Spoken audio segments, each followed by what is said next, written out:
We see that the dragon lady is extremely tense, deeply regretting her decision as she walks back and forth through the library. No matter how much she thinks about it, sending Sejun to the 67th floor was a mistake. She wonders how long a tower farmer can hold out against those locusts, because they are becoming more dangerous with every passing second. Suddenly, the dragon lady's crystal ball starts glowing red. A system notification appears, asking Dragon Lady Eileen whether she wants to lift the block. She taps yes. We see that it is her grandpa, Kaiser, who immediately starts begging in front of Eileen, telling her that he was wrong and asking for forgiveness. He pleads with her to never block him again. Meanwhile, Dragon Lady Eileen is still processing everything. We get a recap of the previous events, how Sejun went to the 67th floor as a mid-manager to deal with the locusts, and whether he will be all right. Even though Dragon Lady Eileen is a tower administrator, she is unable to help him, which deeply upsets her. Kaiser notices this and feels disappointed that he cannot help her either. Suddenly, Kaiser realizes something and tells Eileen not to worry at all. He reminds her that Sejun is the best solo farmer. He entered the Black Tower on his own and survived the 99th floor using nothing but his bare hands, an achievement impressive even to mighty dragons. He influenced countless beings and turned them into his comrades so he could grow faster than anyone else. Above all, Sejun is the representative of the Black Dragon, chosen by none other than Eileen herself. So how could the Dragon Lady doubt her own judgment? As the scene shifts, we see Sejun eating detoxifying green onions while Theo attacks multiple purple locusts, chewing on green onions at the same time. Grandpa Kaiser tells Eileen that Sejun will be just fine, because he is the best solo farmer the tower has ever seen. We see Sejun using his dagger and scythe to cut down everything in his path. The scene shifts back again, showing our lucky golden cat, Theo, wondering what Sejun would have done if Theo had not packed an extra bunch of detoxifying green onions in his bag. Sejun simply smiles, gives a thumbs up, and tells manager Theo that he did a great job. Meanwhile, the rabbit princess is casting magic to protect everyone and deflect the locusts. She knows that red locusts are already dangerous, but now they have turned purple, meaning the locust population on the 67th floor has increased even more. She uses her water attribute skills and fires a water cannon, blasting the locusts away. A system notification pops up, informing Sejun that Guardian Princess and Guardian Theo have defeated a purple locust. Sejun gains 50% of the experience earned by both of them. Now Sejun looks at the situation more calmly, realizing that this might actually be an incredible opportunity to level up. We see Baby Bear, who is no longer a baby, returning to his giant form with his trusty wooden weapon, slamming it down on the purple locusts. Even Sejun throws his axe like Thor and recalls it back. Suddenly, Sejun is ambushed by a purple locust. Theo panics, thinking that Chairman Park is in danger. However, Sejun reveals another trick. The flame of companionship emerges and engulfs him, forming a protective armor around his body. He smiles and tells Theo that he is fine, as multiple purple locusts are reduced to smithereens. Theo and the rabbit princess are both shocked. Sejun explains that before coming to the 67th floor, the trusty flame granted him the flame of protection and friendship, so he is not the weakest anymore. Baby Bear happily calls Sejun his dad, proud of how reliable he is in battle. Even the rabbit princess realizes that if the Black Dragon had been in the Red Ribbon Kingdom in the past, things might have turned out very differently. However, Sejun turns serious and tells everyone that even so, there are simply too many purple locusts. Defeating them alone will not be possible. We see a massive swarm of purple locusts engulf a tower-like structure from top to bottom, dissolving it in seconds. Sejun and the others continue fighting relentlessly. Theo knows they are getting exhausted, and they may run out of detoxifying green onions soon. Even the warrior rabbit, despite being the strongest warrior of the rabbit clan, is starting to feel the strain. Sejun realized that everyone was getting tired. Baby Bear was barely holding on, relying on his immense strength. Sejun wore a disappointed expression, knowing that if the Minotaurs had been there to protect them, things would have been different. Or if Iona the wizard head were present, the situation would improve drastically. Suddenly, something clicked. Sejun smiled, a glimmer of hope shining in his eyes. He realized that he could bring Iona there right now. He took out the interdimensional key he had obtained when he rescued Bat-Bat. Just as multiple purple locusts rushed toward him, he immediately activated the key, summoning a dimensional portal. He began pounding on the gate, calling for Yona to open it. This shocked the hamster wizard, who opened the gate with a frantic expression, wondering what was going on.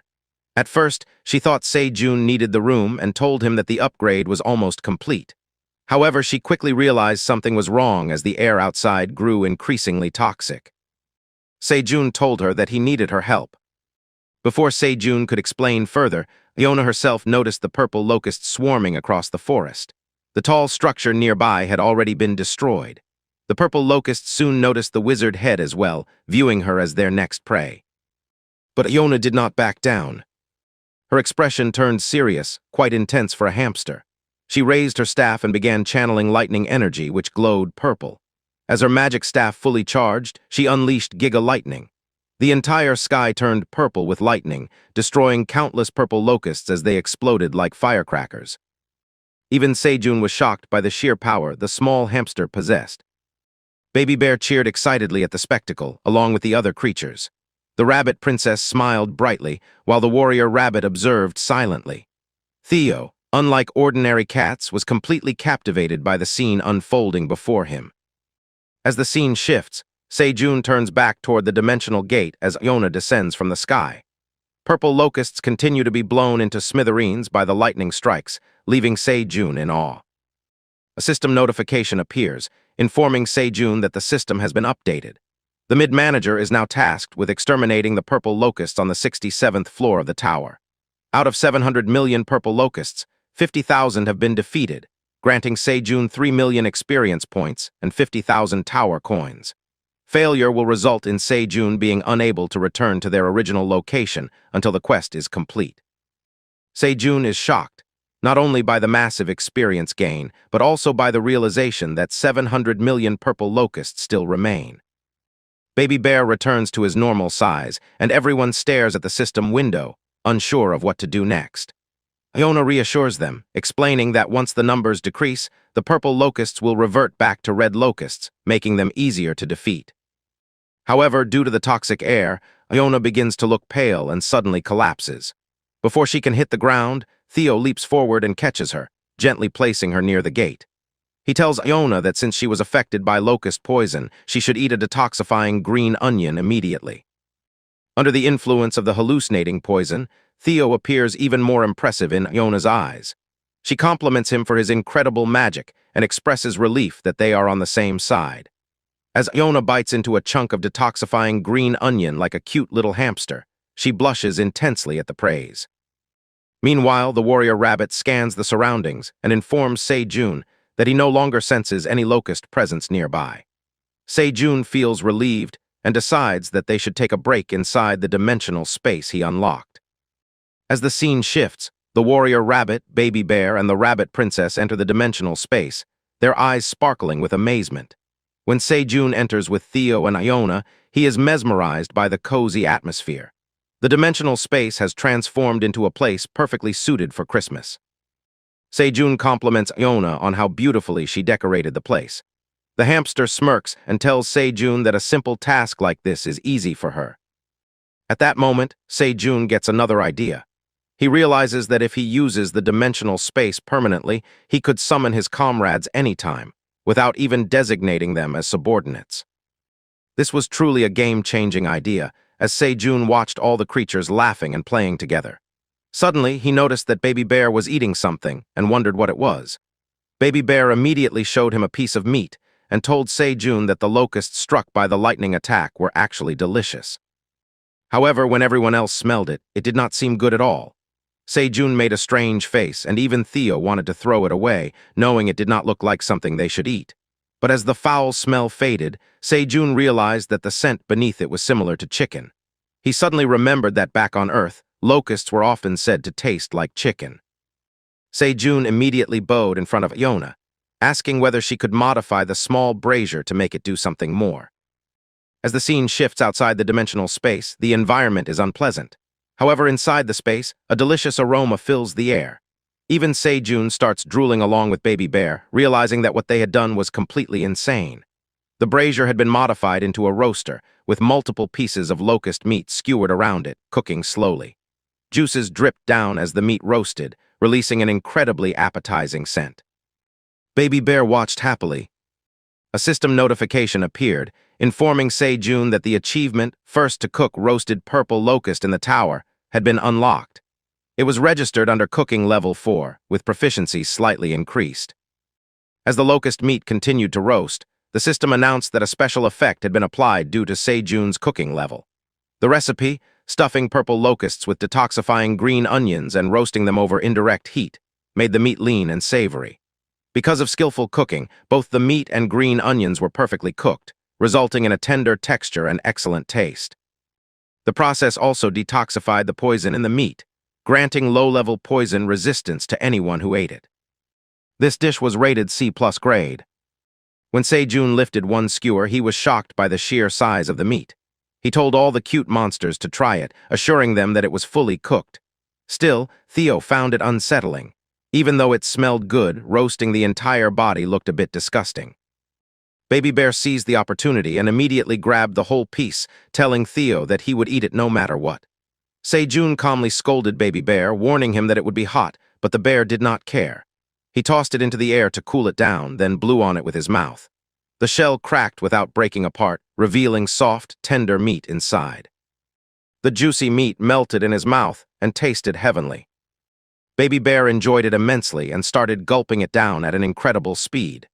Thea stared in disbelief, wondering how the bear could eat something that had looked so nasty moments ago. But soon, even Theo started drooling, and the other monsters began wondering if they should try it too. Se-jun walked to the roaster and pulled out another skewer, telling everyone that there was plenty to eat and that they should eat slowly and enjoy it. He told them not to be shy and to ask for more whenever they wanted. The cute creatures accepted the food as if they were receiving blessings from heaven. As they ate, Se-jun finally took a bite himself. After an entire year and such a long break, the taste filled him with bliss. Everyone was mesmerized, eating again and again. Se-jun realized that the flavor was exactly like the roasted chicken he used to eat back home. But as the scene shifts back to the dimensional gate, we see that the delicious aroma has attracted various monsters outside. 3 peculiar monsters with yellow, blue, and red eyes appear near the dimensional entrance, believing that whatever was happening inside was completely unforgivable. The scene shifts back inside the dimensional space, where we see every monster sleeping cutely on top of one another. Se-jun was also sleeping on a hanging bed, his mouth still drooling from the deliciousness of the food. However, Theo was trying to get out of the dimensional pocket. He had eaten too much and was so bloated that he could not even sleep. As he walked outside, we saw a shadow with a frog-like silhouette that came insanely close to Theo, ready to nab him and stuff him inside a jute bag. While Theo was contemplating whether he should go out for a walk, his head was suddenly covered with a bag. He screamed in a cute cat voice, wondering what was going on. It turned out to be a frog-like creature acting stealthy, accusing Theo of releasing the purple locusts in the Navia swamp. The frog believed it was because of the innocent golden cat, who was clueless about what was going on, that countless comrades had died. Theo's face was visible outside the jute bag as he was dragged through the water. He wondered what the frog was talking about, but the frog was not ready to listen at all. It declared that, starting with Theo, it would deal with the others too. Theo started crying and begged the frog to wait. He introduced himself as the tower's mid-level wandering merchant, the golden cat Theo. The frog refused to believe him, saying that a wandering merchant would never come this deep into such a dangerous location. However, the frog's companions stopped the kidnapper and told him to look at the cat's neck. When they did, they saw a silver wandering merchant badge, proving that Theo was telling the truth.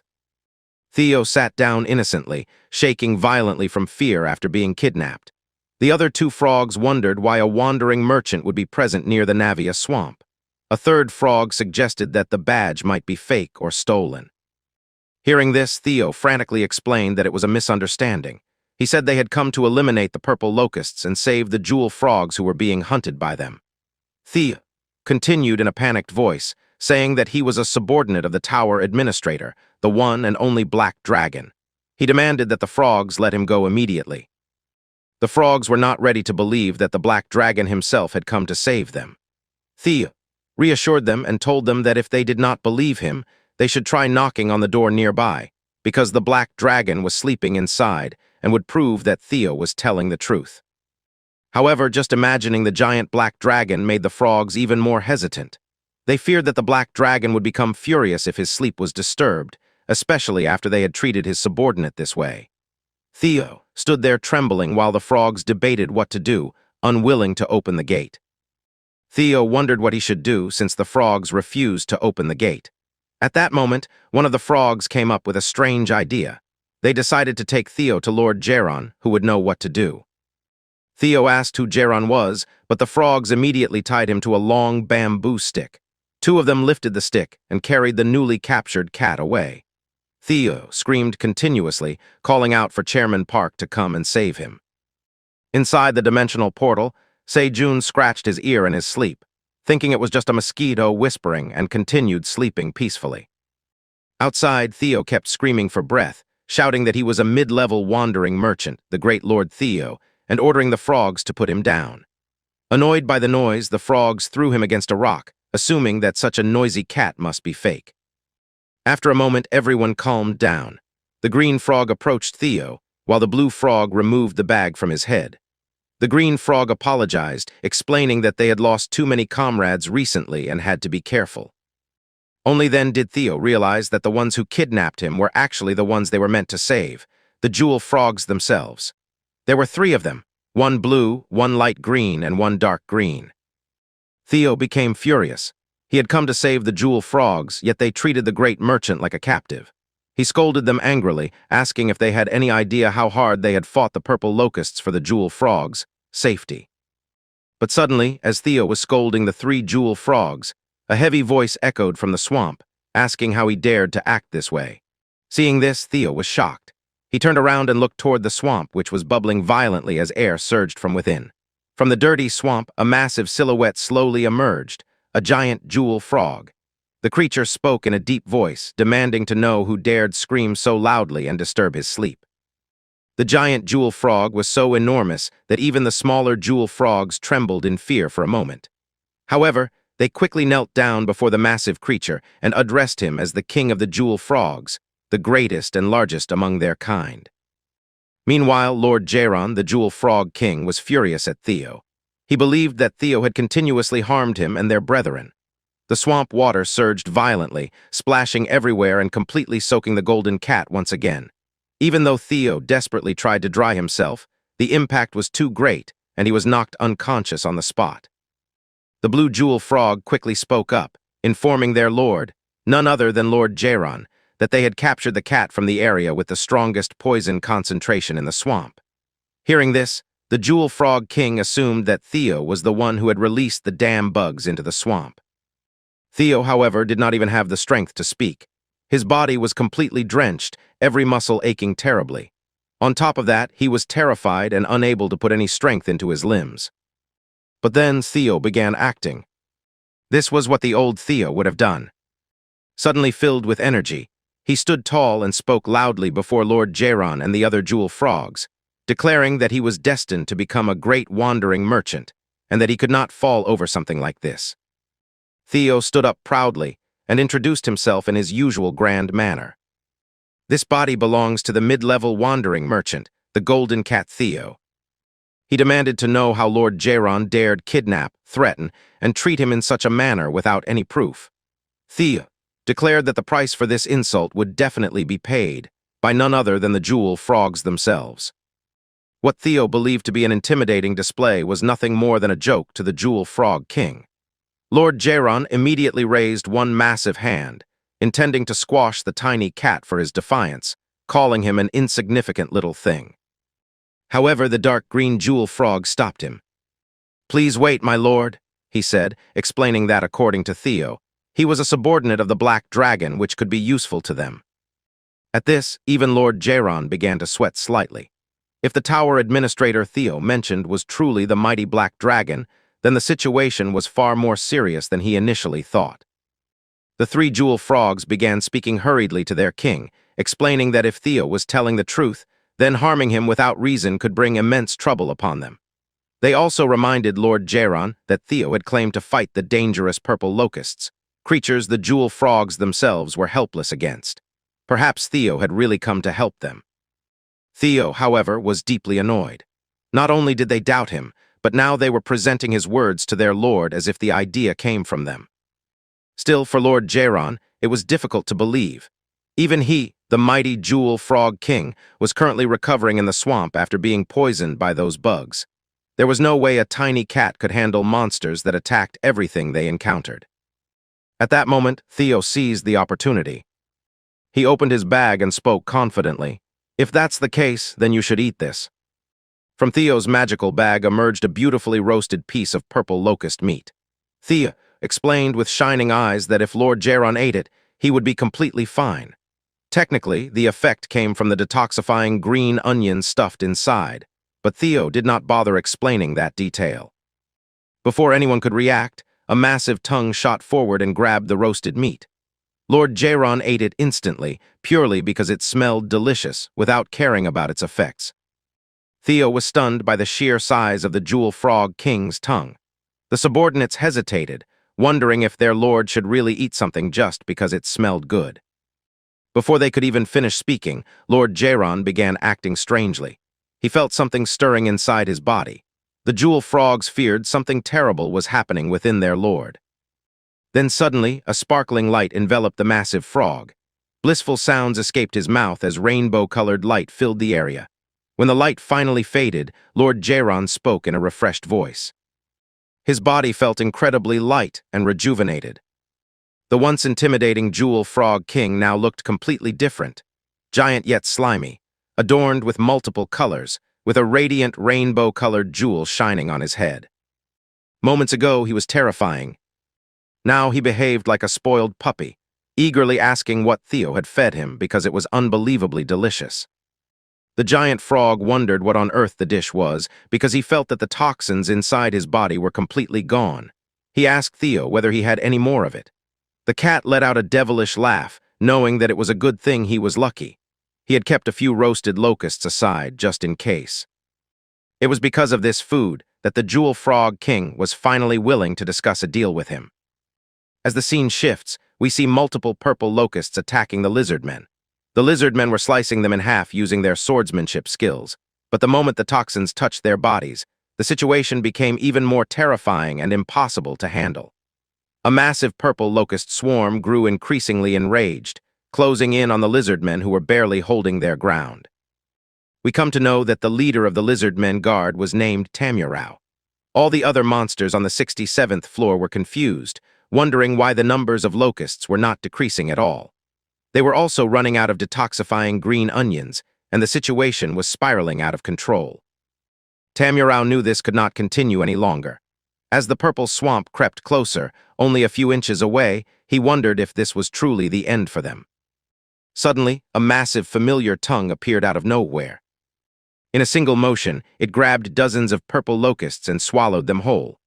A thunderous burp followed, along with a satisfied voice commenting that the locusts were really delicious. It was none other than Lord Jaron, who had come to rescue the lizard men. Everyone was shocked to see the Jewel Frog King eating the poisonous locusts without suffering any ill effects. Lord Jaron then revealed his true power after being fully rejuvenated. He began spinning his tongue like a helicopter, sweeping through the swarm and devouring countless locusts without even pausing to digest them. As the frog continued consuming the locusts again and again, the lizard men realized that the Jewel Frog King was eating tens of thousands at a time. They stared in disbelief, wondering just who this overwhelming being truly was. Lord Jaron finally introduced himself. The multicolored jewel on his head gleamed brilliantly as he declared that he was the king of the Jewel Frogs and the master of Navia Swamp, Lord Jaron. Standing proudly atop the giant frog's head was a tiny golden cat, none other than a subordinate of the Black Dragon. He introduced himself as the mid-level wandering merchant, the Golden Cat Theo. We then learned that Theo had formed a contract with the Jewel Frog King earlier. Because of that contract, Lord Jaron was now assisting him by single-handedly resolving the purple locust crisis. Some of the subordinates hesitated, wondering whether it was truly safe for their lord to eat so many poisonous locusts at once. However, none of them dared to object, since Lord Jaron's life had been saved by Theo himself. As the scene shifts again, we see Theo riding atop the massive but surprisingly cute Jewel Frog King. Theo ordered Lord Jaron to eat as many purple locusts as possible and to fill his stomach until he was completely satisfied. Hearing this, Lord Jaron leaped straight into the heart of the purple locust swarm, which was engulfing the entire area. Meanwhile, the scene shifts back to the dimensional space. Sejun finally woke up, along with the other monsters. As he stretched and looked around, he frowned slightly, wondering where the golden cat Theo had gone. And with that, this chapter comes to an end.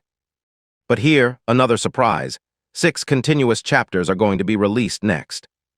So if you enjoyed this video, please consider subscribing so you don't miss the upcoming parts.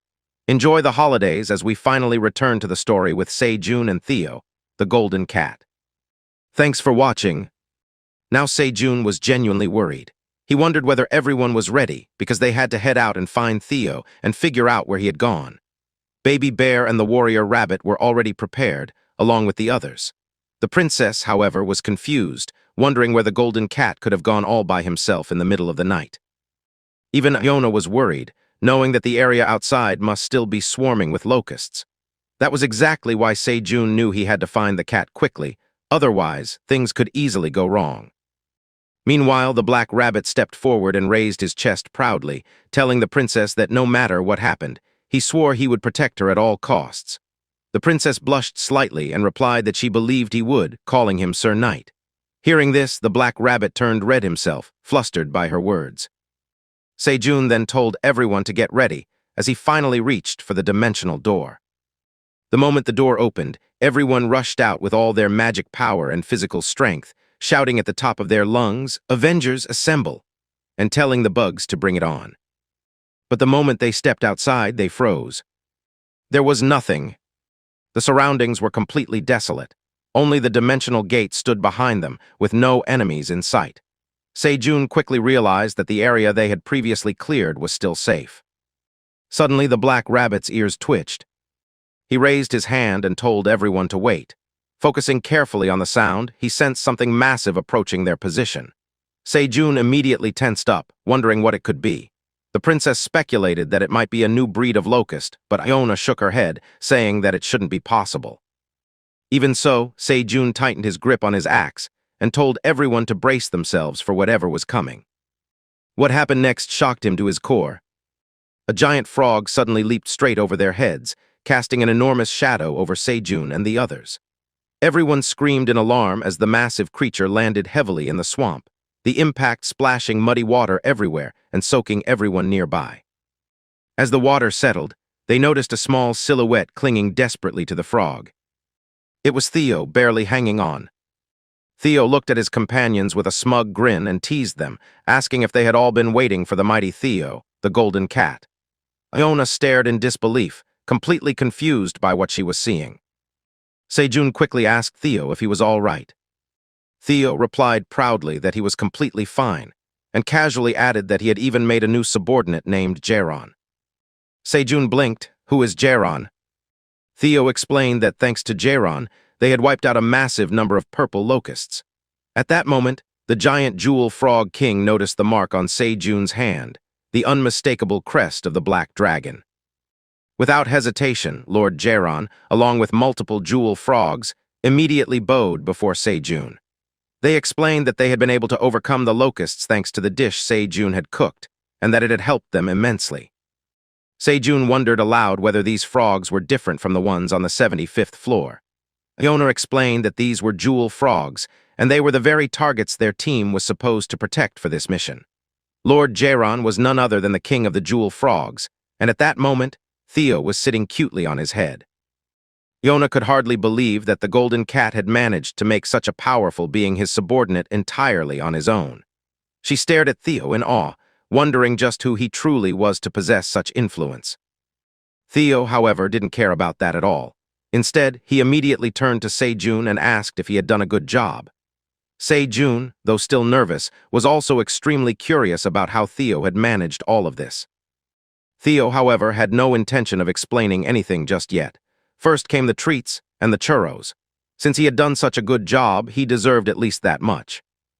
Clinging tightly to Sejun's legs, Theo urged him to go back inside. Sejun opened the dimensional door again and told everyone that they would talk inside. Theo was already smiling, imagining the treats he was about to receive. But as Sejun turned around, he noticed Lord Jaron hesitating, clearly wondering how he would fit through the entrance.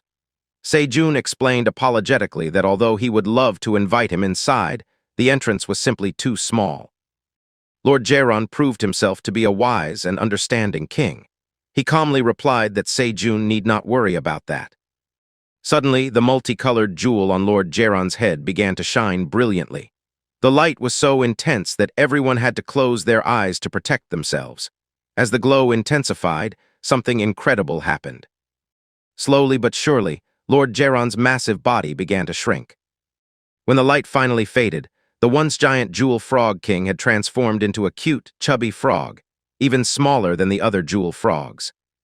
Sejun stared in amazement and wondered aloud whether Lord Jaron was similar to Baby Bear, someone who could shrink and expand at will. Hearing this, the king laughed lightly and told Sejun that it was nothing special. Yona immediately rushed forward to examine the newly transformed frog, her curiosity completely overflowing. While Sejun was happily telling everyone that they should have a meal together, the scene shifted back into the cozy dimensional space once again. Yona was yelling at Theo, just like a worried girlfriend, asking the cat whether he even had any idea how worried the hamster had been after he vanished in the middle of the night.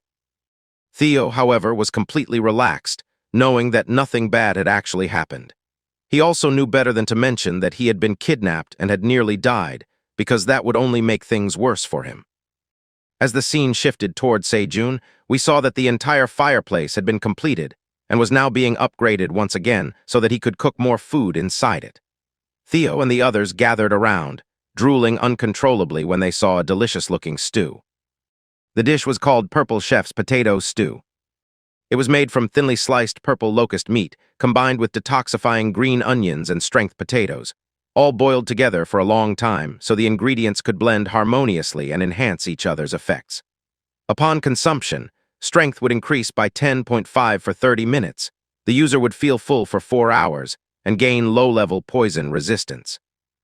Everyone lined up eagerly as the food was cooked inside a giant clay pot. Sejun told everyone to line up and take their portions so they could eat their fill. When the Black Warrior Rabbit ate, he felt completely satisfied, both in body and soul. Yona ate quietly while the jewel frogs also enjoyed the meal, amazed by how delicious it was, especially the detoxifying green onions and the purple locust meat. One of the jewel frogs thought it was miraculous.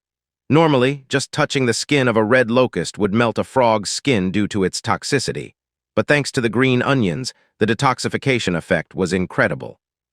Meanwhile, the cute jewel frog king was extremely pleased, saying that this was exactly what one would expect from the black dragon. Thanks to this food, they could finally fight the locusts properly. Sejun encouraged everyone to eat well and regain their strength so they could finish exterminating the purple locusts. However, for the jewel frogs, the feeling was bittersweet. They had to eliminate the bugs, but knowing they would no longer be able to eat this delicious dish afterward was heartbreaking. Sejun smiled and told everyone that there was something he hadn't told them yet. He gestured for everyone to follow him, saying that he wanted to show them something. As everyone followed Sejun, he stopped in front of a wooden door. Even Theo was curious, wondering what that door was, since the last time he had seen it, he was too busy eating to pay attention. Sejun then explained that he had asked Yona to create a special space. When the door was opened, everyone was stunned. Inside was a massive freezer, filled with an enormous number of frozen purple locusts. Yona had originally frozen them as research samples for the Wizards Association. According to her, it was fine for Sejun to use some of them as cooking ingredients. Baby Bear couldn't tolerate the cold and immediately started sneezing non-stop. The jewel frogs wondered whether freezing the locusts would make them taste better. As the temperature dropped further, the jewel frog king began growing sleepier with every passing second, while even Theo started shivering from the cold. Sejun realized that the monsters were unfamiliar with the concept of cold storage. He explained that keeping things cold prevents them from rotting, allowing them to be stored and eaten for a long time. Thanks to Yona, they now had a massive freezer where they could preserve ingredients. Yona blushed at the praise, explaining that setting up a semi-permanent freezing magic circle over such a large space was actually very high-level magic, but she had still managed to do it. Everyone was surprised by how capable Yona truly was. Baby Bear began climbing on the giant ice cubes, while the princess wondered if they should freeze the detoxifying green onions as well so they wouldn't go to waste. Sejun told everyone that the green onions were fine, since he could simply farm more. The jewel frogs didn't understand the concept of farming and asked what it was. Sejun started to explain, but midway through, he realized everyone had begun sneezing and coughing because it was far too cold. By then, the jewel frog king had already fallen asleep, entering hibernation. Meanwhile, both Yona and the green jewel frog were completely fine. At that moment, Sejun came up with a great idea. The scene then shifted to the administrator tower, where Eileen was flipping through multiple books at the same time. She was reading intensely, wondering what she should do until Sejun returned, knowing she needed to grant him the proper authority as a mid-level manager so he wouldn't face such difficulties again. She kept reading book after book until suddenly her eyes lit up. She had found something. The book itself was magical, its letters glowing brightly. Eileen hugged the blue book tightly, feeling relieved. She knew that this was it, that she had finally found the solution. Confident that Sejun would return safely to the 99th floor, she held the book close, reassured that everything would be all right. Guys, we are so close to 100,000 subscribers, and I know you all are awesome. And you all can do it in no time, so please hit the subscribe button right now. And now enjoy the story further. As the scene shifts, we come to the lizard men, along with the wolf tribe guards and the others, who were relieved and happy that the evacuation of the wounded was complete. They could no longer feel any locust presence around the area. Finally, the lizard men were able to breathe again, and some of them began to think that the fight was finally over. However, the leader Tamurao stopped everyone and told them that it was far too early to celebrate. The war was not over yet. He reminded them that both Manager Theo and Lord Jaron, who had played massive roles in the battle, had headed toward the swamp first. They could still be fighting even now. The lizard men, who owed their lives to them, could not simply stand by and do nothing. With morale running high, everyone gathered together and decided to march toward the swamp to protect them. But when the scene shifts and they finally reach the swamp, they are met with a completely unexpected sight. Instead of a battlefield, they see Baby Bear, along with the other monsters, calmly planting detoxifying green onions and bladed green onions into the ground. Sejun and Theo were supervising their work, guiding them on how to properly plant the crops. The lizard men arrived in confusion, wondering what exactly was happening. Yona noticed the lizard men lord and was genuinely happy to see that they had arrived just in time. The lizard men were shocked, especially Tamurao, because Yona, the head of the Tower Wizard Association, was actually farming. Tamurao wondered what on earth was going on. Sejun smiled slightly and explained that they were putting an end to the battle with the locusts once and for all. Thanks to the idea of the great black dragon, who stood behind them, the lizard men finally realized that the boy before them was the representative of the black dragon. They noticed that Sejun's eyes were glowing faintly, as if he had awakened some new power, while he instructed the jewel frogs to plant green onions across specific areas of the swamp. Theo, on the other hand, was completely baffled. He asked why they were going through all this trouble of splitting the green onions and planting them everywhere. Sejun explained that green onions must be planted in well-drained soil, because they would not grow properly in soil that was too damp. Thanks to his plantation skill, which had now reached level 5, Sejun could clearly see which ground was suitable for which crops. In this situation, the skill was proving to be far more useful than he had ever imagined. Soon, even the army of the lizard men began helping the jewel frogs plant the green onions. As the farming continued at full pace, Sejun thought that once it was complete, the 67th floor would be able to handle the locusts on its own. From the very beginning, his goal had been to prevent the extinction of the jewel frogs in Navia Swamp on the 67th floor. Suddenly, a system notification appeared. At the same time, the black warrior rabbit sensed something unusual. The princess asked what was wrong, and the warrior rabbit announced that the purple locusts were finally coming. Another massive swarm was heading straight toward them at incredible speed. The warrior rabbit readied his trusted hammer. A giant swarm of purple locusts hovered above their heads. Everyone panicked for a brief moment, but soon calmed down. After all, Sejun was with them. Sejun immediately announced that everyone should chew the detoxifying green onions and use their bladed green onions as weapons to slash the locusts in half. Baby Bear grumbled in annoyance, saying that no matter how many times he saw those purple locusts, they were always disgusting and filthy. As the scene shifts, we see Jewel Frogs, Baby Bear, and the lizard men preparing to fight the swarm while consuming the detoxifying green onions, granting them immunity to poison for 1 hour. Sejun declared that their sole mission was to protect Navia Swamp. He took out his dagger and axe, ready to fight alongside his trusted companions. Now we see Iona, who is continuously launching lightning attacks, turning the purple locusts into exploding firecrackers with ease. Baby Bear swung his massive wooden log, smashing the red locusts out of the air. The Black Warrior Rabbit and the lizard men fought fiercely with swords and hammers, determined to destroy as many purple locusts as possible. At the center of it all was Sejun, dual-wielding his weapons and hacking his way through the swarm, breaking their formation with relentless precision. Meanwhile, Theo released the Jewel Frog King from his arms. As Lord Jaron leapt forward, the jewel on his back began to shine brilliantly once again with multiple colors. In moments, the frog returned to his original massive size, his stomach expanding as hunger surged through him. Staring at the purple locusts as if they were nothing more than delicious snacks, Lord Jaron began swinging his tongue like a helicopter once again, instantly grabbing multiple locusts in a single sweep. The frog ate in the thousands without even hesitating, gulping them down one after another. Those who had never seen this before were completely shocked, including Sejun and the princess. They found it incredible and wanted the Jewel Frog King to keep going. Meanwhile, the other Jewel Frogs also joined in. Even though they were small, they began eating the purple locusts as well, because they were no longer poisonous at all. The leader Tamurao was slashing as many purple locusts as he could, cutting them cleanly in half. But then he noticed something shocking. The purple locusts were changing color. Tamurao's eyes widened as he realized that the locusts were degenerating and slowly turning back into red locusts. He felt relief wash over him as hope returned. A system notification appeared, making everyone happy, including Sejun. He read it aloud, announcing that as the locust population decreased, they were degenerating from purple locusts back into their original red locust form. Sejun smiled and encouraged all the cute creatures, big and small, to keep pushing them back. Everyone shouted in unison as they launched another wave of attacks. Finally, as the scene shifts, we see Thea letting out a sigh of relief. Everyone else had also finished their part of the battle.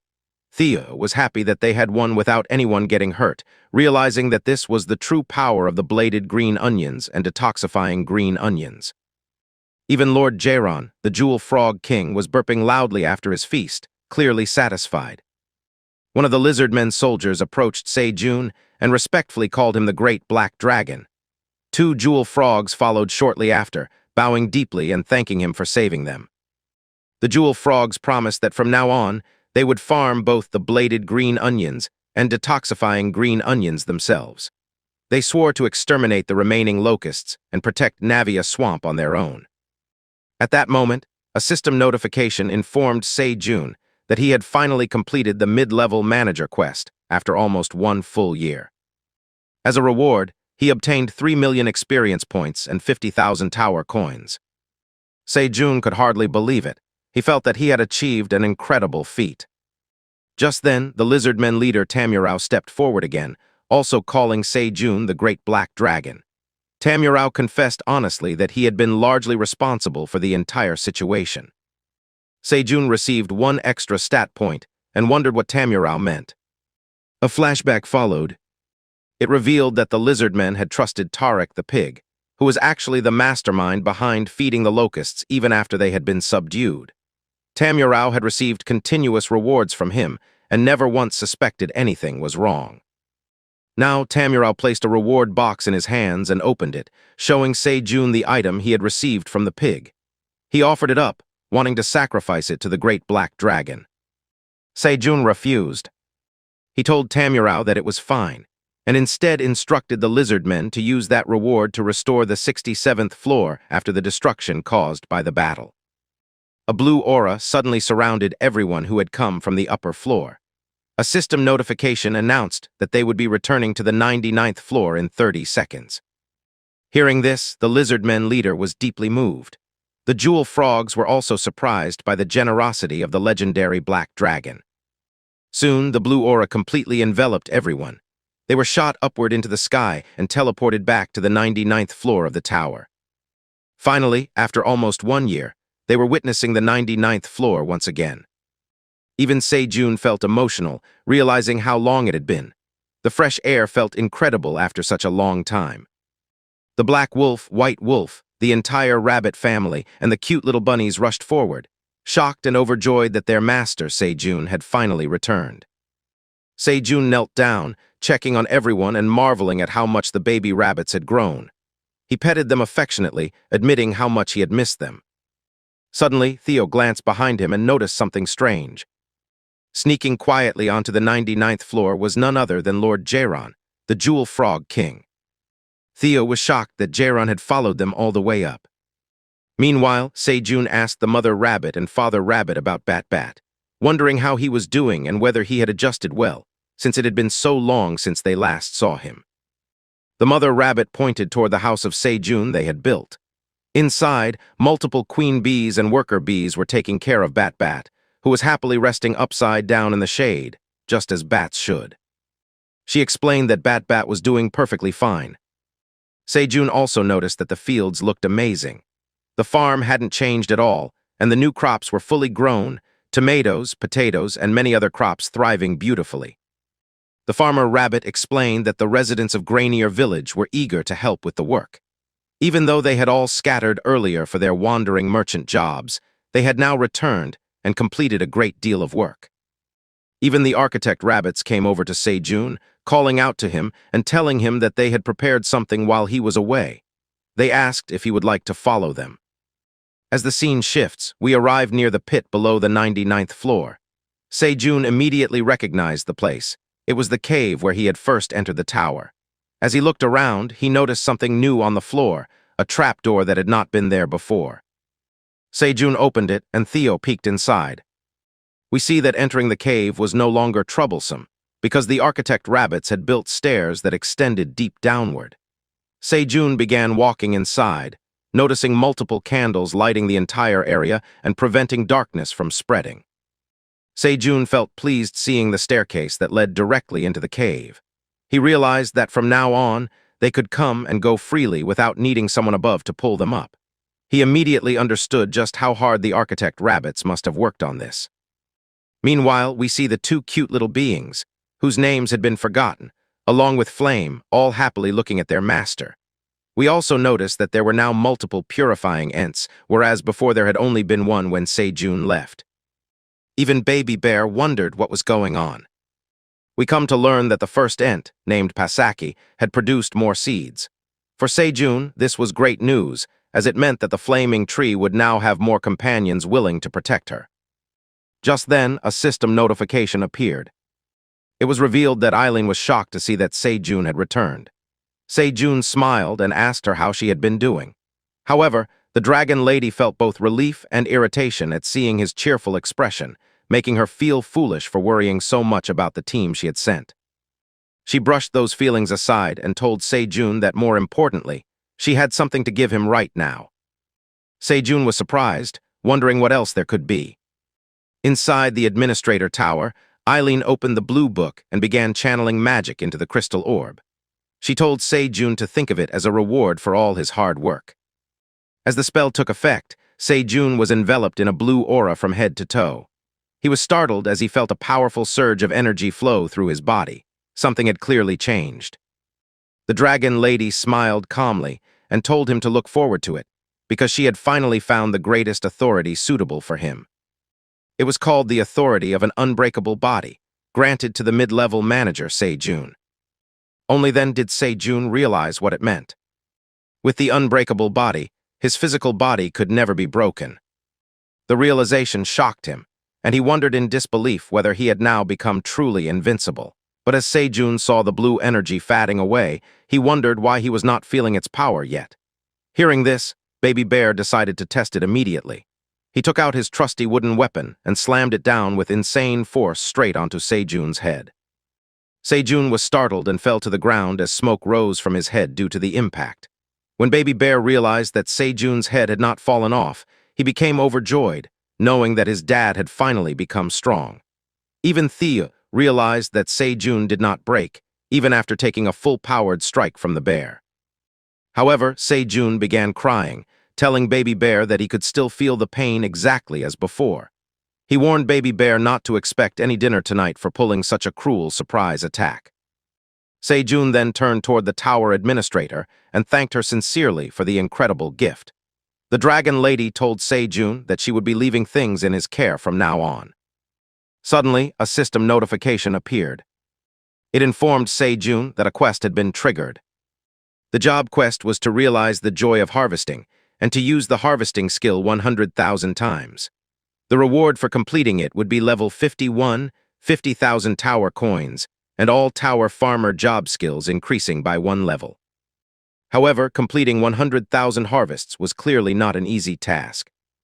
As the scene shifts, we arrive at the Rabbit Kingdom floor, where Greed was staring at his old portrait like a narcissistic creature. A soldier approached Greed and informed him that there was an urgent report. After receiving permission to speak, the messenger explained that the Wandering Merchant Association had sent a summon to Greed.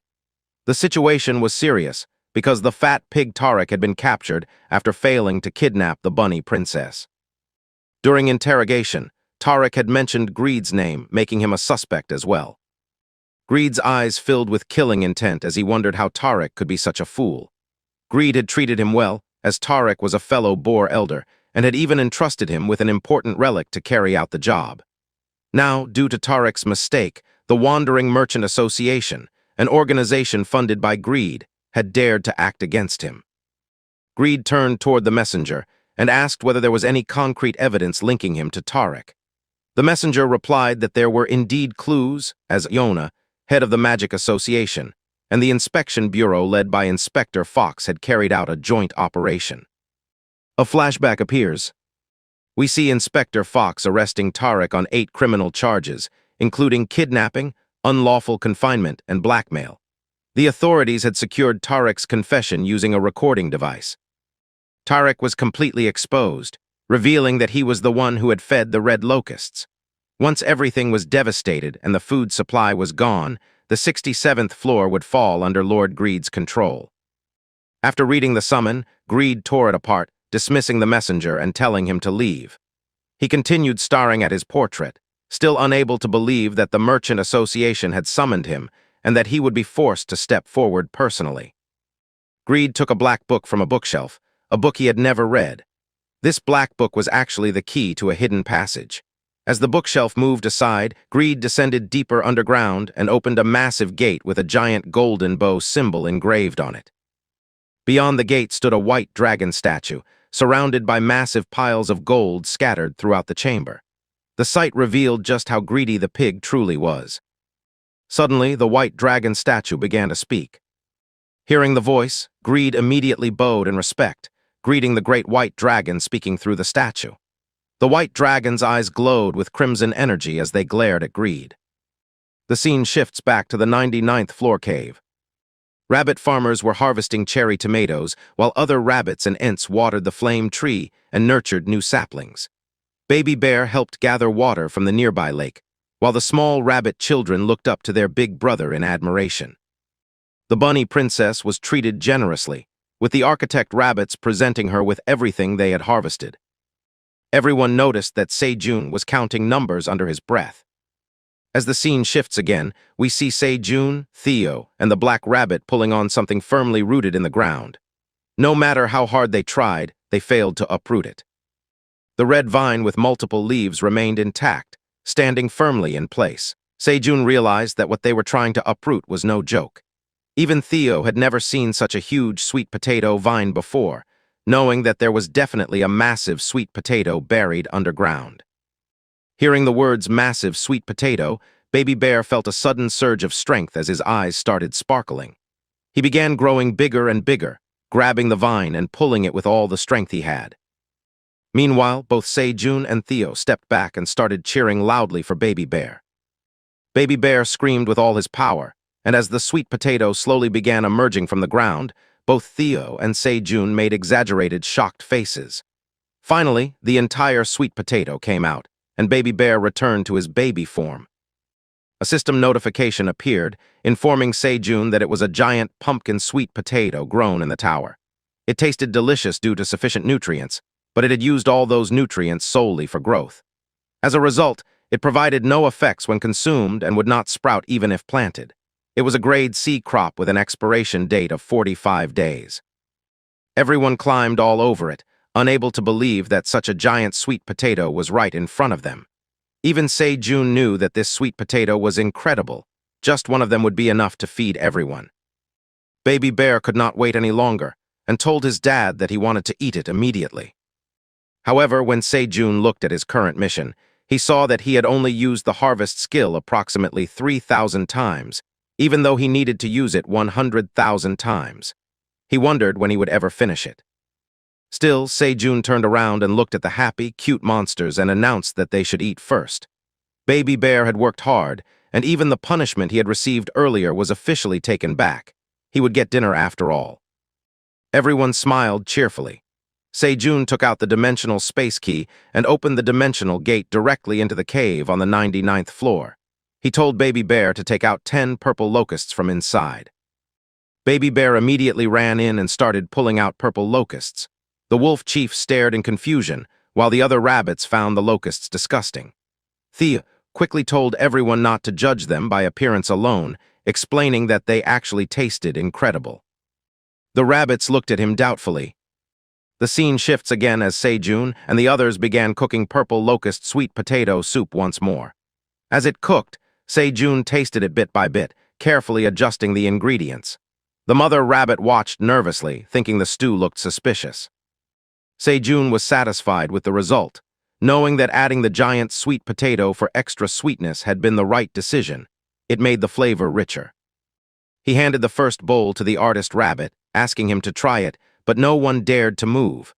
Even the mother rabbit was shivering, disturbed by the stew's appearance. Suddenly, the chubby rabbit stepped forward without hesitation, grabbed the bowl, and started eating non-stop. He finished it in mere seconds and gave everyone a look that clearly said he had gone to heaven. Sejun asked the chubby rabbit if he wanted another bowl. The rabbit immediately ran back enthusiastically. Seeing that the stew was safe, the other rabbits finally relaxed. Even the artist rabbit and the mother rabbit began eating, while the baby rabbits could only sniff the delicious aroma. The mother rabbit carefully fed tiny portions to the bobbies. The architect rabbit found the stew incredibly delicious, and Sejun continued serving bowls one by one to everyone lined up. The next bowl was offered to Yona, but she declined, along with the princess and the black warrior rabbit. Yona explained that they had urgent business to attend to. The trial of Greed, the landlord of the 55th floor, was about to begin. The time had finally come to hold him accountable for his crimes and punish him accordingly. Sejun agreed, feeling relieved that the black warrior rabbit would be accompanying them, knowing they would be safe. Just then, Lord Geron returned and called out to Theo.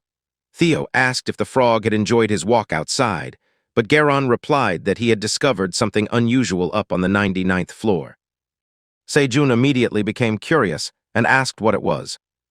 As the scene shifts, we return outside to the 99th floor farm, where Sejun and the others were staring upward in shock at something enormous casting a shadow over them, all wondering what it could possibly be. Guys, we are so close to 100,000 subscribers, and I know you all are awesome, and you all can do it in no time, so please hit the subscribe button right now, and now enjoy the story further. We see that in front of Sejun and the others was not a monster or a giant being, but instead another giant crop. It had leaves so large that they worked like full-blown fans. Theo immediately realized that it was a giant carrot and wondered what they should do about it. Even the baby bear froze for a moment because this was too much even for him. Sejun wondered what they should do, thinking about whether they should dig up the surrounding earth to harvest the carrot properly. Theo told everyone not to worry, reminding them that he was the golden merchant cat. He then told Geron to transform into his usual larger form. As the jewel frog king grew in size, he prepared to pull the carrot out. He grabbed the leaves firmly and told everyone to leave it to him. Using all his strength, he pulled upward. The ground began to shake violently, and Geron used his utmost power, yet the carrot did not budge at all. Sejun could not believe it. Even with Jaeron's strength, it was impossible. He wondered what on earth was buried beneath the ground. Just then, Sejun heard a heavy thumping sound and turned to look. At the same time, the baby bear suddenly became excited. The reason was revealed immediately. The mother bear had returned to the 99th floor. However, the situation quickly turned dangerous. The Jewel Frog King and the Red Mother Bear locked eyes, clearly ready to clash. Even though Sejun told them not to fight, he realized that since Jaeron had come from another floor, he had unintentionally offended the Mother Bear. Theo clutched his head, knowing that Jaeron was technically his subordinate, but he had no idea how to stop this confrontation. Before things escalated further, the baby bear ran between the Red Mother Bear and the Jewel Frog King.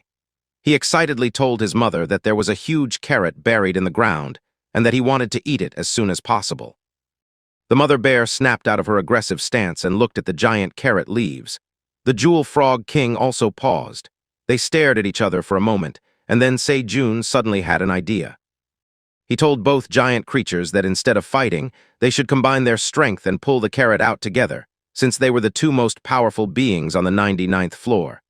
Fighting might be their instinct, but cooperation was possible.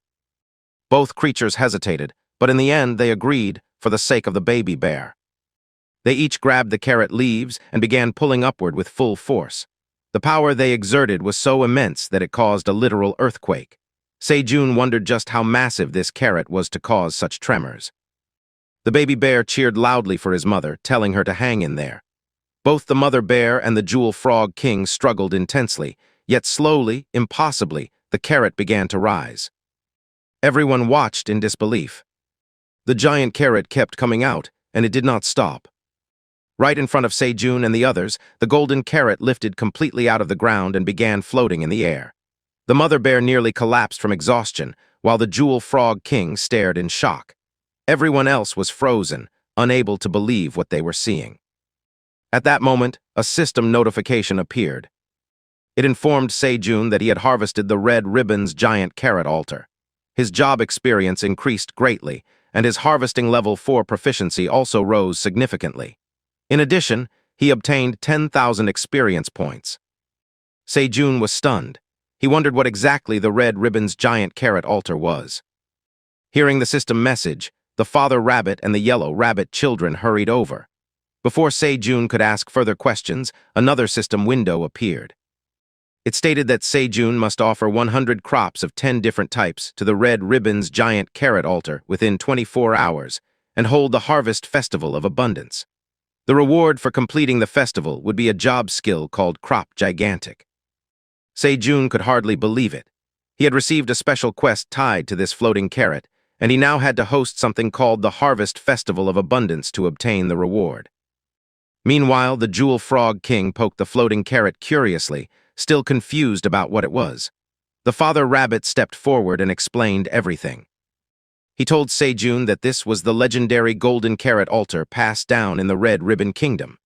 According to the legends of the Black Tower, a giant golden carrot once rose from the ground, and a great conflict broke out among the rabbits over who would claim it. However, during the chaos, one great rabbit shouted for peace and shared his food in front of the golden carrot. Moved by his kindness, the other rabbits followed, sharing their own food one by one. Soon, a peaceful celebration was held before the golden carrot, a festival that later became known as the Harvest Festival of Abundance. But still, a question remained in Sejun's mind. Why would a carrot from the Red Ribbon Kingdom's legends appear on the 99th floor? The even bigger question, especially in the baby bear's mind, was that the carrot was not golden at all. However, Sejun realized that asking endless questions would not change anything. So he decided to follow the system's instructions, open the ribbon of the carrot, and hold the Harvest Festival of Abundance. As the scene shifts, Sejun finds himself in a dilemma counting the crops he currently has. These included carrots, cherry tomatoes, pumpkin sweet potatoes, corn, normal potatoes, and lastly, green onions. He took out 100 of each and wondered if that was enough. He found it strange, because he was sure he had planted a wider variety of crops. The farmer rabbit told Sejun that he was correct and asked him to follow him to another place, explaining that the farm had already expanded. As the scene shifts, Se-jun saw juicy strawberries and even chili peppers, crops they had never eaten before. He could not believe that these crops had already been harvested, because he remembered buying their seeds long ago together with the carrots. The baby bear began drooling, realizing that he had never tasted these crops before, but instinctively feeling that they would be delicious. Se-jun finally understood that the father rabbit had worked extremely hard as a tenant farmer while Se-jun was away on the 67th floor. Thanks to his efforts, they now had 2 additional crop types to offer to the altar. Then the rabbit revealed that there were actually 3 additional crops. Se-jun turned toward him in surprise, and the rabbit showed him peanuts. This made Se-jun even happier, wondering how they were already ready for harvest. That was when Se-jun realized that it must have been because of the mysterious stone monument. The rabbit confirmed this, explaining that Se-jun was correct. The crops had been growing rapidly thanks to the monument's influence. Se-jun realized that he needed to pay closer attention to the farm now that it had expanded so much. He thanked all the rabbits sincerely for raising the crops so well in his absence. As the rabbits started eating strawberries together with the baby bear, Se-jun reviewed the crops they had cultivated so far. Carrots, cherry tomatoes, pumpkin sweet potatoes, corn, normal potatoes, green onions, strawberries, chili peppers, and peanuts. That made 9 types of crops.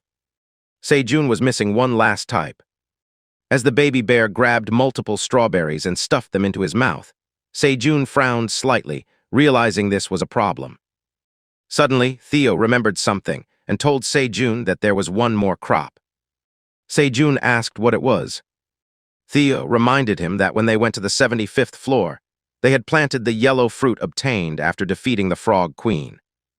The baby bear called it Pine's Horn, but Se-jun corrected him gently, explaining that it was called a pineapple. However, Se-jun also realized that they had planted very few pineapples. Since they were planted recently, he doubted that even 10 had fully grown yet. By the time they harvested 100 pineapples for the festival, the other crops would begin to rot, wasting everything. To make matters worse, the seed shop had not opened yet, so Se-jun was blocked there as well. Still, Se-jun knew one thing for sure: overthinking would not solve anything.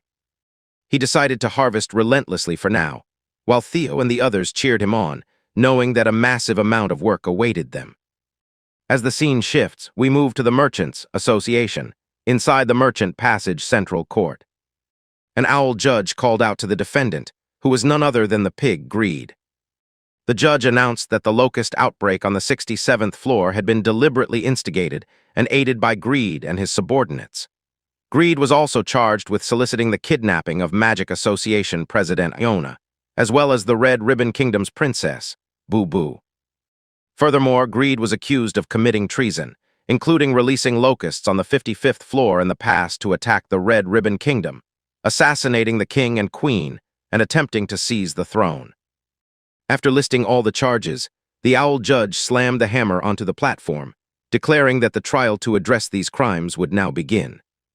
Yet despite hearing his name tied to every accusation, Greed only smiled devilishly, completely unfazed by what was about to happen.